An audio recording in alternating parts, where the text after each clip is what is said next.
Korea. Those are outstanding results. Outstanding. I'm so impressed with him right now. Yeah, well, hold on, man. The countdown has begun. The players have begun loading. You and I have begun loading as well. And the first map, it looks like it is going to be IPL Daybreak, which is going to be a great start to this series. Daybreak has been a map where we've seen some very crazy matches thus far. But yes, thanks for breaking down the prize pool. These two players here coming from different regions of the world, they're competing here for a shot at so much money. And it looks like all the players have loaded up. It's just on you and me now to load up and we'll be in the game. Yes, sir. We are ready to go here. Not sure what's taking so long. There we go. Finally, the game is underway. This is it, the semifinals of IPL 3. You guys ready for this? Oh yeah. All right, ladies and gentlemen, on the top right-hand corner of the map, we have all generations, the theStC. Make some noise for him. Oh, that was weak. Yeah, you guys got to do that again. One more time, make some noise. All right, and in the bottom left-hand corner, if you guys are fans of this Zerg Phenom all the way from Europe, he has been tearing it up. Make some noise for Millennium Stephano.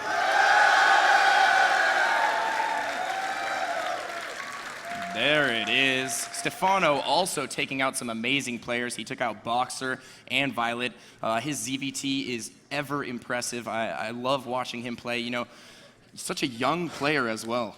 Ping user, I gotta say this one more time, man. I'm so excited because once ZVT? again, we're casting a Zerg versus Terran. Somehow I knew that was coming. Yes. But yes, ZVT is definitely our favorite matchup, and it's our favorite matchup to cast, so pretty stoked that there is a ZVT, and oh my God, we have a proxy Rax already coming down from the theStC. Looks like we might have a quick game one on our hands here, folks, because theStC is getting dirty. Yeah, he is getting really dirty with it. Now, I hesitate to say it's going to be a quick game because we've seen a lot of cheeses end up going into a macro game in this tournament. So anything can really happen at this kind of skill level. It really is going to depend on whether or not Stephano is going to be able to scout this. Now, the location of that barracks is not going to be seen by any wayward overlord, and it looks like Stephano went ahead and opened up with a 15 hatch, which is totally standard against Terrans, especially on a big map like this. So Stephano's, hopefully he's going to be able to see that something fishy is going on. He's already got the drone inside of theStC's main, and he should know already what is going on. There's no barracks here. Well, you know, the theStC did build that supply depot at the front, and he's just been pumping SCVs this entire time. So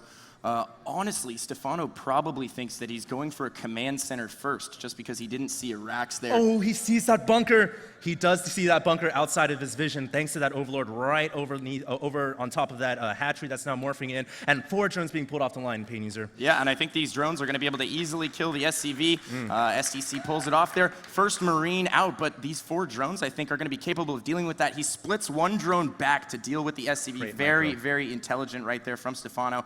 And, you know, the theStC's opener here really isn't going to accomplish anything. First Marine dies. Second Marine is going to get surrounded here, and he even pulls the drone that was being shot by the Marine. Doesn't lose a single drone here. Yeah, I just want to capitalize right here on Stephano's impressive micro, man. He has not lost a single drone yet. Oh, maybe 1 worker killed. And there is the Marine that did go down. The bunker is going to go up, and there is a Marine about to join it. Is he going to be able to block the Marine from going inside? No, he does not. Wow. That was clutch timing right there from the theStC, sending that second SCV to finish producing the bunker. Very important. He might actually be able to get this spine crawler. He's not microing right now. Almost lost his Marine right there. But Stephano's pumping a ton of lings right now. We have 4 more in production. The Queen as well. He's actually going for the bunker, it looks like. Losing a few lings here. He needs to be careful. This is a very, very tense moment. Yeah, absolutely. And he did not construct the Queen yet. It's just now coming out of the natural hatchery. That Queen would be so helpful to dealing with this bunker. But it looks like he made quite a few lings and that spine crawler. He's going to be able to kill off that bunker. And the 3 Marines on the field here that were originally housed inside that safety bunker are now going to go down, and that proxy barracks is probably going to have to be lifted off. Yeah, but, you know, the damage here has been done. Stephano certainly took indirect damage there that you don't see visibly with your eyes, but if we look at the income tab right now, it's 18 to 18, both players dead even. At this point in the game, that's not where you want to be as a Zerg. He has all of these extra lings out on the field that just aren't going to be able to do anything for him right now. There's a factory at the front door. He's fully walled. Hellions are coming. And look at that quick starport. Yeah, that quick starport is actually pretty interesting. Now, he does have one refinery mining gas. He certainly did do some indirect damage, as you pointed out before, Pain User. And it's going to come down to what these Zerglings can do on the map. They will be able to provide total map control for quite some time and maybe get some scouting in on that ramp. Now, these two Zerglings have just been roasted by that Hellion. In fact, make it 4, maybe even 5. This Hellion micro is quite impressive. And at the front door, more Hellions are continuing to stream out. But I'm really interested to see, wow, it looks like it's going to be a Banshee opening here out of that starport. And I don't think that Stephano saw that starport either. You know, I really like what STC has done here. This is a very unique opener. Yeah. I've never seen anything quite like it. And it could be very well the future of TVZ. I mean, he forces that early damage, then he's also expanding and teching at the same time, and he's already dropped 2 more command centers. He's taking a Ninja third over here on the right-hand side of the map, and he also has a macro orbital in his main, so he's going straight up to 3 orbitals while teching. I mean, it's super greedy, but it's so intelligent. Stephano's not going to be able to punish him for this. And from a Zerg perspective, Stephano really isn't going to expect a Banshee to come out right now. After that proxy barracks and after dealing with the bunker, it's not very common for a Terran player to go right into Banshees like this. So I don't think Stephano really is going to have much anti-air at all. Now, he does have an Evolution Chamber coming up. That is being used to prevent the Hellions from running in. Note the placement with the Spine Crawlers and the Queen as well. Now, the thing is, Stephano will be able to construct a Spore Crawler or 2 when he sees the Banshee, but he also has a 3rd Queen on the way. So his anti-air defense is definitely going to be there. It's really going to come down to the micro. Yeah, I agree. Now, STC switching things up once again, going to drop an engineering bay here. 3 Raxes now, so he's going to transition over to Bio. Still no tech lab on the factory. I'd imagine he'll get that sometime pretty soon here, but this Banshee going to be able to certainly get a few drone kills, and I'm sure he'll just target as many drones as he can and try and sneak out of there. Actually, it looks like he's going to go for the Queen here, and I think he will be able to get it. Oh, no. Second Queen going to join in from the natural, but still, this is just very irritating. It's throwing Stephano off of his game a little bit and picking off a few drones here and there. Yeah, Pain User, this is such an interesting build, as you said before, from the Terran player. Not very often you see that kind of proxy barracks into double expand with a starport, with Banshee harass. All these little things that the Terran player STC is doing is so unorthodox, and it's really kind of throwing Stephano off his game. Now, I'm going to be really interested to see what Stephano does from here on out. Is he going to go into Muta Baneling? We do see +1 melee and +1 carapace on the way.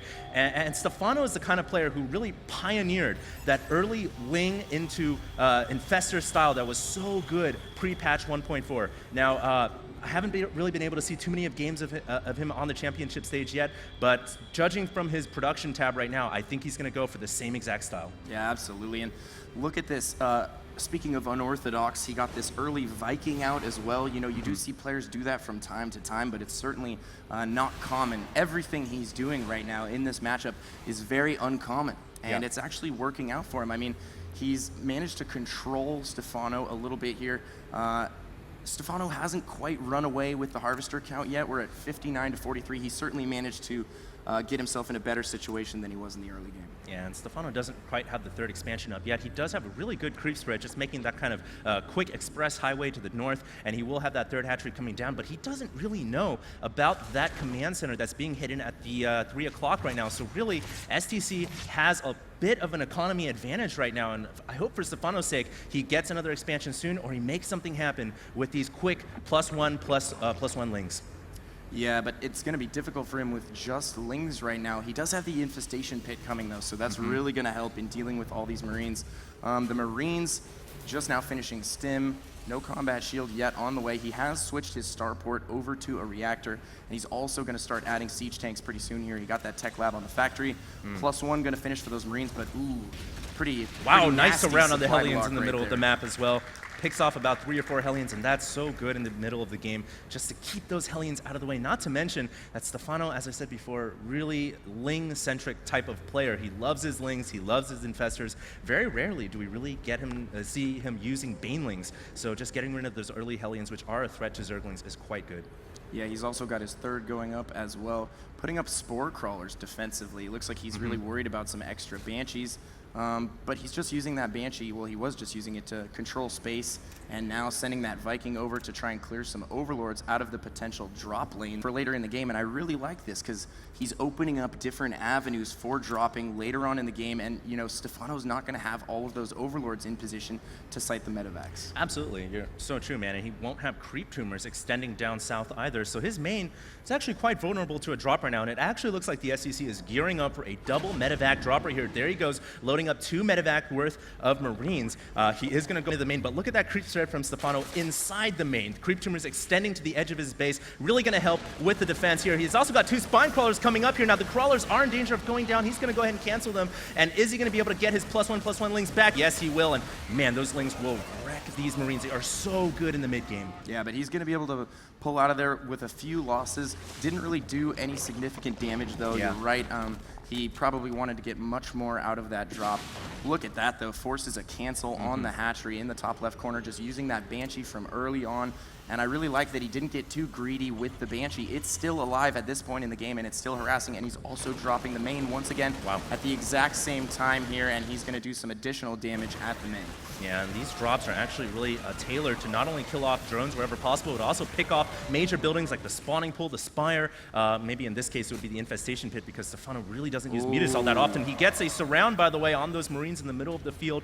Pretty good work from Stephano so far. And this is the play style that Stephano has really championed, this +1/+1 ling into Infestor. He's still using it post-patch, and it seems to be working really well even against OGS theStC. Yeah, it definitely works out for him, and it is a unique style. Oh, he's going to get so many lings at the third pain user.